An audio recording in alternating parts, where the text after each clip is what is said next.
Hello and welcome to Firstpost Africa, where we get you the top stories from the continent and from across the world. I'm Alison Lagrange, coming to you live from Durban, South Africa. First, let's take a look at the headlines.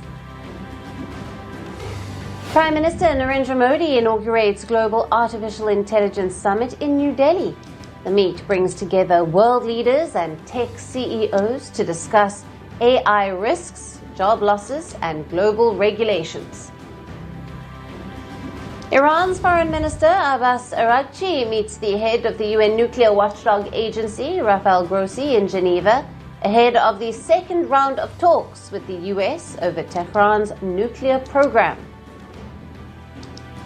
Russia rejects the claims by 5 European countries that opposition leader Alexei Navalny died of poisoning 2 years ago. The comments come as supporters mark the anniversary of his death in prison. Nigeria says it has repelled simultaneous assaults by Islamist militants on 2 military bases in Borno State. Army reports soldier casualties. And flooding and strong winds from Cyclone Gazani raise Madagascar's death toll to 59, with more than 12 people still unaccounted for.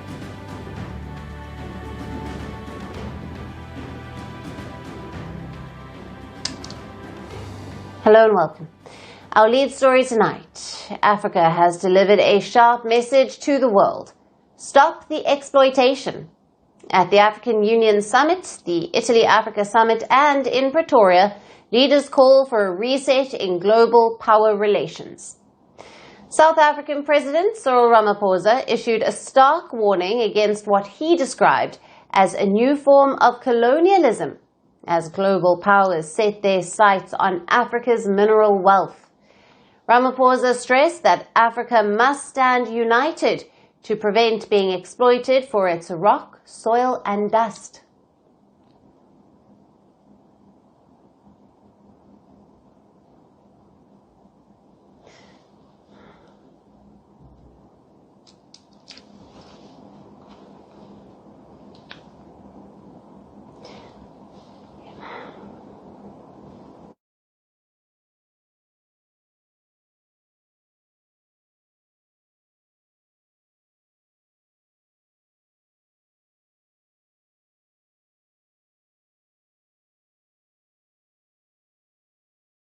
Today, we must realize these aspirations in a world that is rapidly changing, a world in which narrow self-interest has replaced the common good, a world in which trade is used as an instrument of cohesion, a world in which might is right and the powerful impose themselves on the weak. Now, he alleged that powerful economies are now targeting Africa's critical minerals, from lithium to cobalt, as they scramble to secure supply chains for clean energy and advanced technologies. Ramaphosa said the world must not glorify an era that plundered Africa, stripped it of its resources, and kept millions in poverty. Now, these comments come after U.S. Secretary of State Marco Rubio allegedly praised imperial history and blamed anti-colonial movements for the West's decline. Rubio's remarks have triggered sharp backlash across the African continent. The great Western empires had entered into terminal decline, accelerated by godless communist revolutions and by anti-colonial uprisings that would transform the world and drape the red hammer and sickle across vast swaths of the map in the years to come. And this is why we do not want allies to rationalize the broken status quo, rather than reckon with what is necessary to fix it. For we in America have no interest in being polite and orderly caretakers of the West's managed decline. And speaking at the Italy-Africa Summit on the sidelines of the 39th African Union Summit in Addis Ababa, Italian Prime Minister Giorgia Meloni said Europe must abandon its predatory policies towards Africa. She stressed that Europe should build a new future based on equality, mutual respect, and shared prosperity. Meloni also unveiled Italy's ambitious Mattei plan, which aims to transform Europe's relationship with Africa. Addressing the issue of debt. We wanted to chart a course on this issue as well.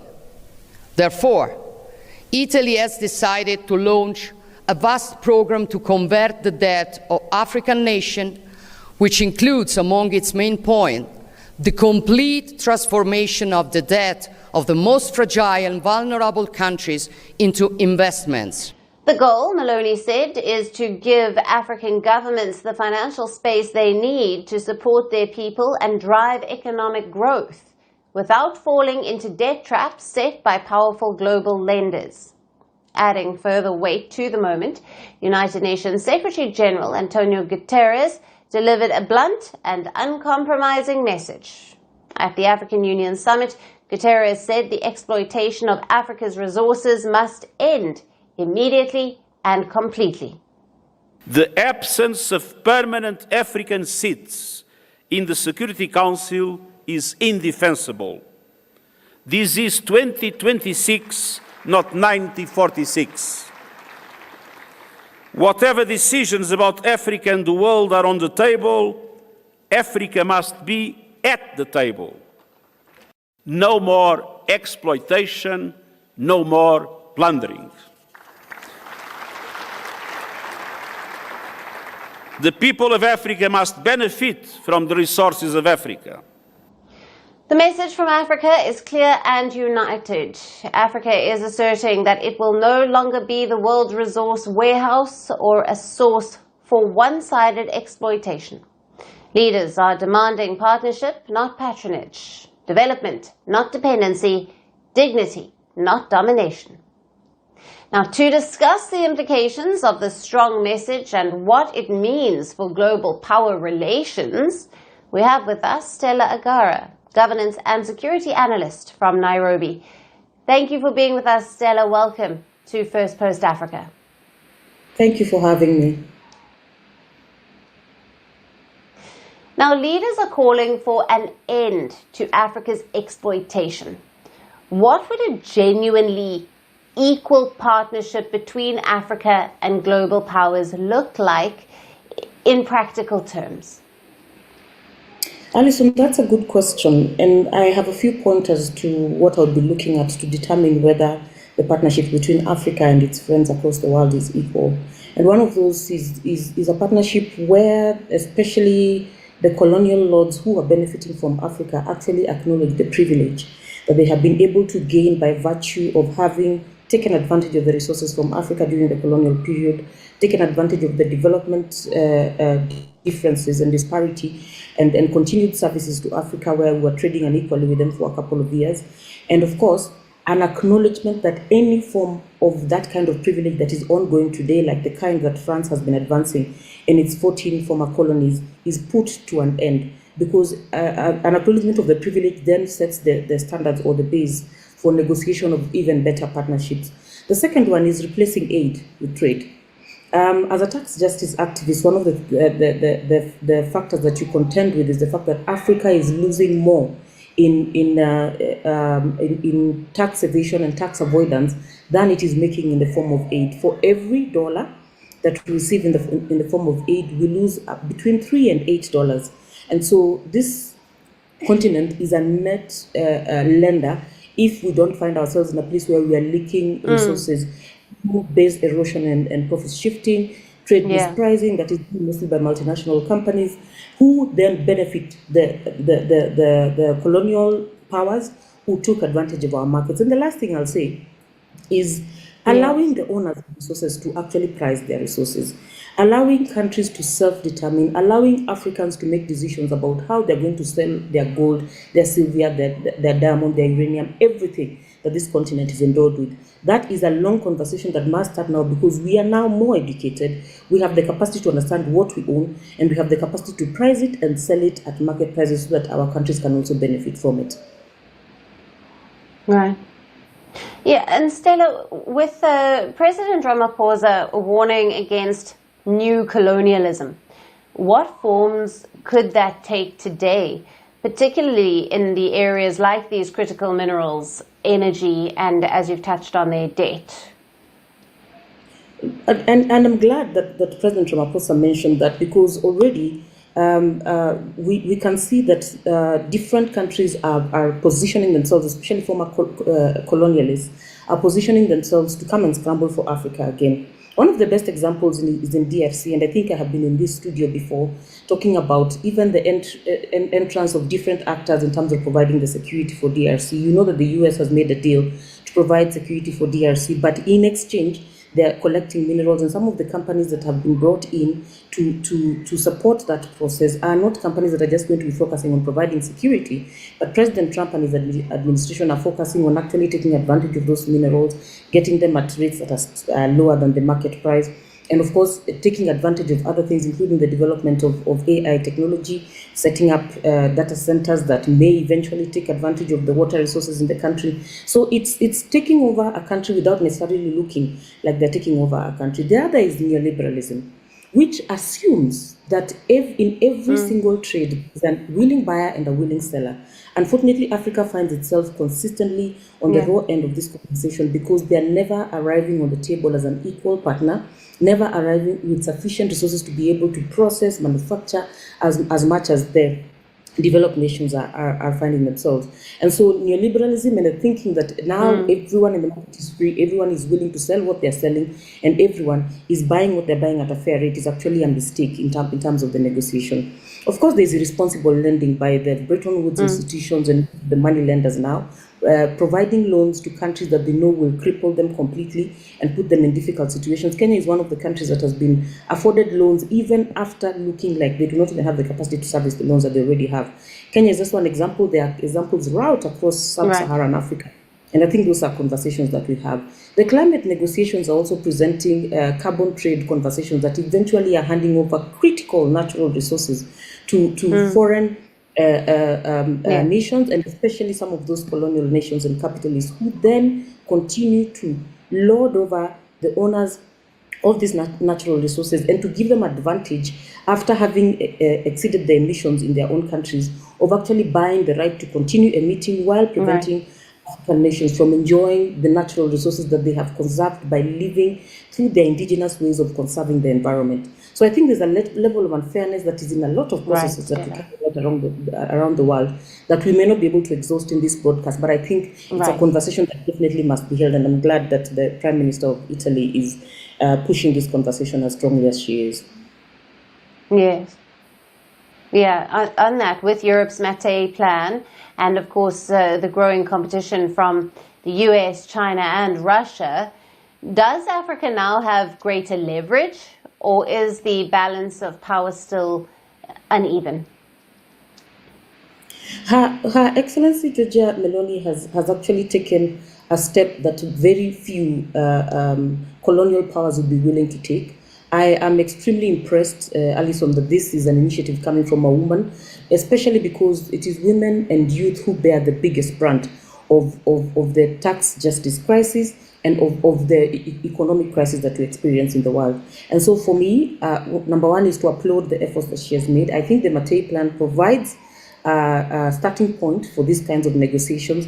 However, you have seen the kind of comments, and I'm glad you highlighted them in this broadcast, from people like Marco Rubio, who still believe that the status quo should be maintained. He still believes that they are entitled to the benefits that they made from colonialism.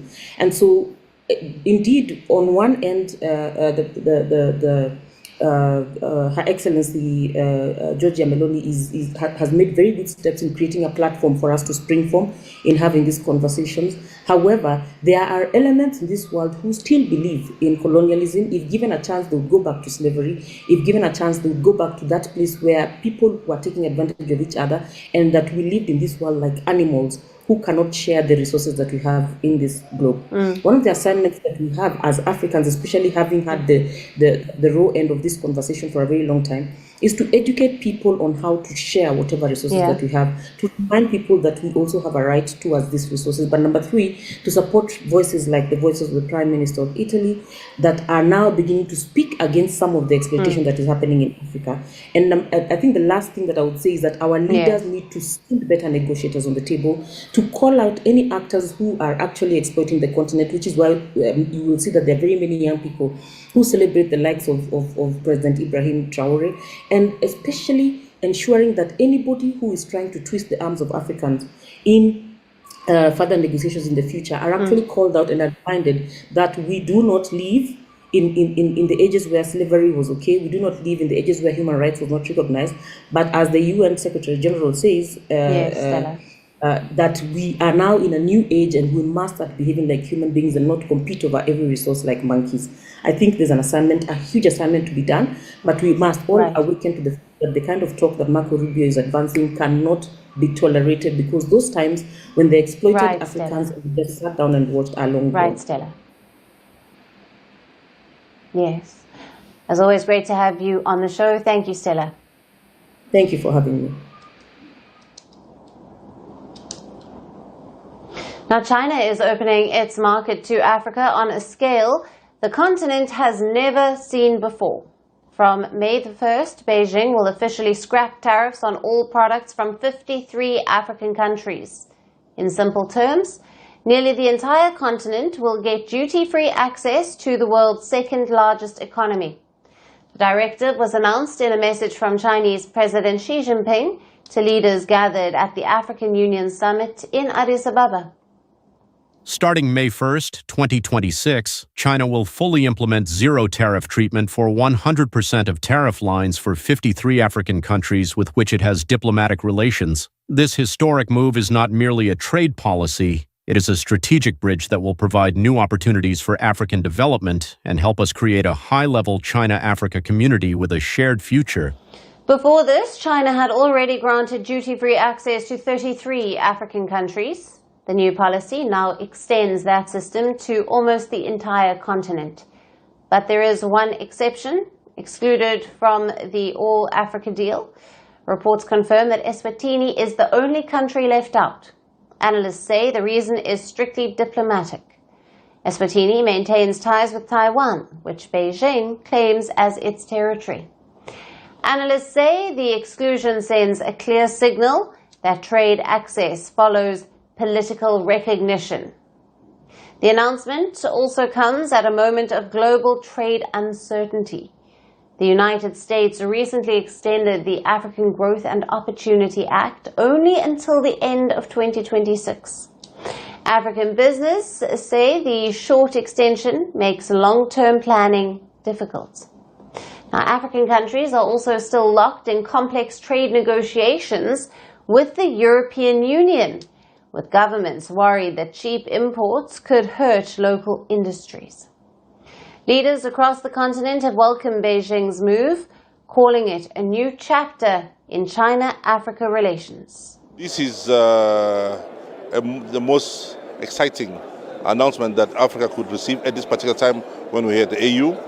You will be aware that the United States of America removed AGOA, which was something which was a cornerstone of Africa's export to the United States of America. But this is more than a replacement of AGOA. I do believe that these kind of initiatives can go a long way, and all countries should really partner to make sure that the barriers to trade are removed. As things stand, trade between China and Africa is already massive. In the first 8 months of 2025, bilateral trade reportedly reached about $222 billion. But the balance remains uneven. Chinese exports to Africa have surged, and African exports have grown only modestly.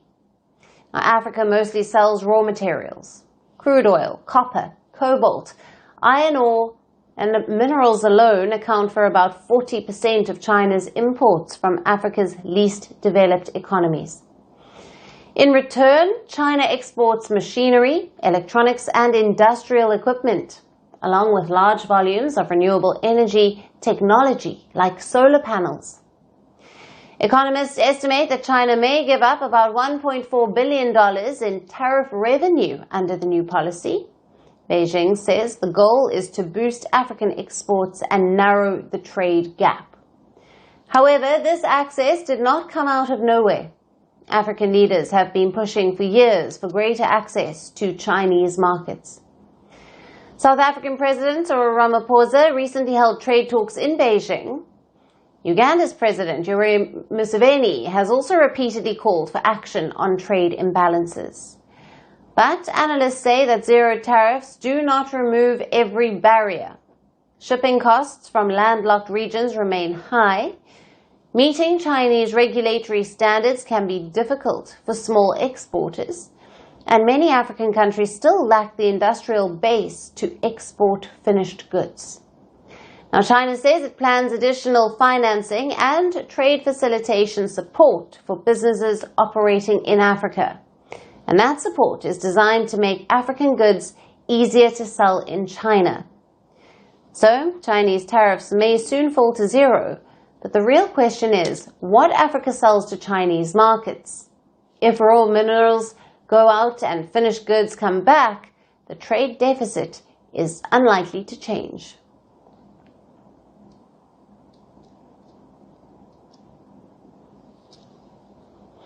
Burkina Faso is facing a coordinated wave of terror, with attacks reportedly striking at the core of its military infrastructure.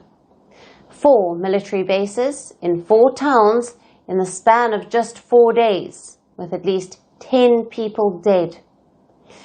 Reports say that hundreds of terrorists launched attacks across the country's northern and eastern frontiers, leaving destruction that the military government has yet to officially acknowledge.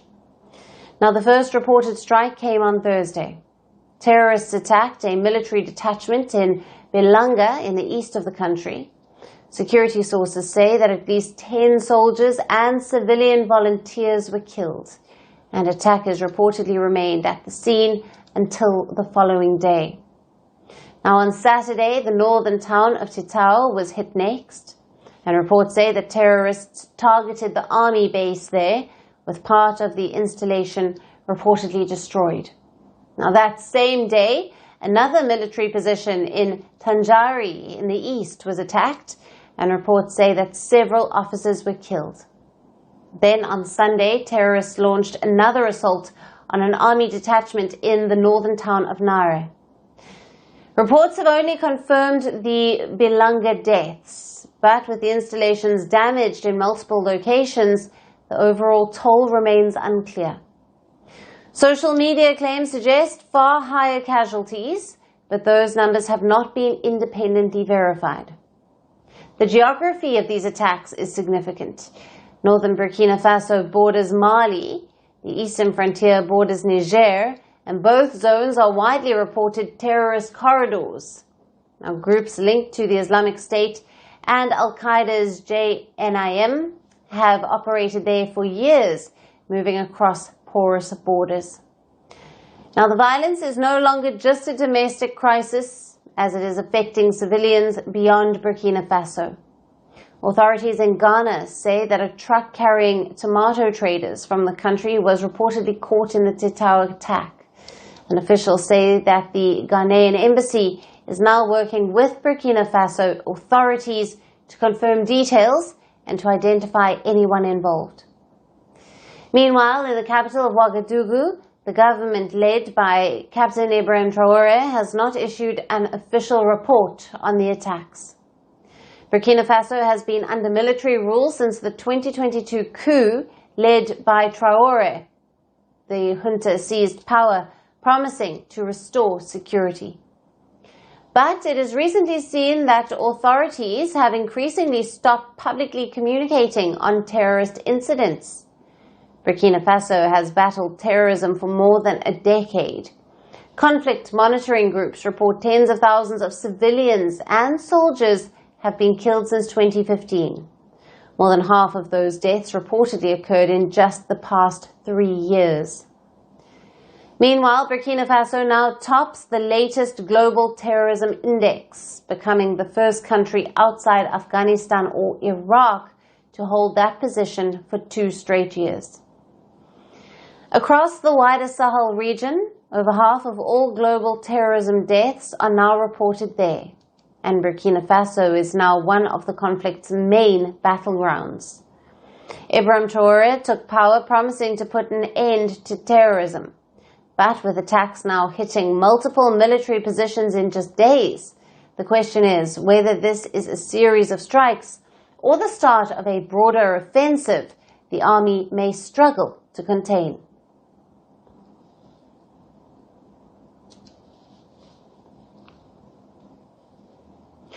And our final story on the show is from Uganda. The country's gold exports have soared fivefold in just 6 years. The precious metal is Uganda's largest export commodity. But despite the boom, the actual profits staying in the economy are surprisingly small. Now, Uganda has emerged as a regional hub for gold processing, even though it produces relatively little itself. The East African country imports gold ores from neighboring nations, refines them, and then exports the metal to destinations like the UAE and India. In effect, Uganda functions more as a processing and trading center than a major producer of its own gold. Uganda's gold exports have skyrocketed, overtaking coffee, which is the country's traditional top export. Soaring international gold prices have drawn new traders into the market. Last year, the launch of Uganda's first large-scale gold mine, a Chinese-owned project worth about $250 million, further boosted supplies. As a result, gold exports jumped from $1.26 billion in 2019 to $6.4 billion in 2025. By comparison, coffee brings in just $2.4 billion, while cocoa contributes $700 million a year. Now, despite its surging value, gold brings Uganda an unexpected paradox. This was highlighted by the Deputy Governor of the Bank of Uganda at an economic forum in Kampala. Those familiar with finance, this highlights a paradox. While gold is the largest export earner, it is also the largest import invoice. Looking at the trade balance for gold alone, the net figure is only about $200 million, which raises questions about the origins of some of this gold. Now, to simplify it, the headline number, $6.4 billion, shows the total value of gold leaving Uganda. But after accounting for imported gold and refining, the amount actually staying in the economy is only about $200 million. Now, the huge gap between export volumes and domestic production raises questions about transparency, supply chains, and value addition. Now, this is exactly why policy is now shifting to track and to regulate gold flows more closely. The Bank of Uganda is preparing to launch a gold purchase program. It will be aimed at improving oversight and increasing domestic value capture. Uganda will buy gold in units of 1 kilogram or more from approved suppliers. A new traceability system will be introduced to track gold from mining areas. Uganda is reshaping its gold trade to benefit the domestic economy. New policies formalize flows and strengthen financial reserves. Across Africa, gold is becoming a tool for stability. It's not just a commodity. And with that, we've come to the end of this broadcast for today. We will see you again at the same time tomorrow. Thank you for watching, and good night.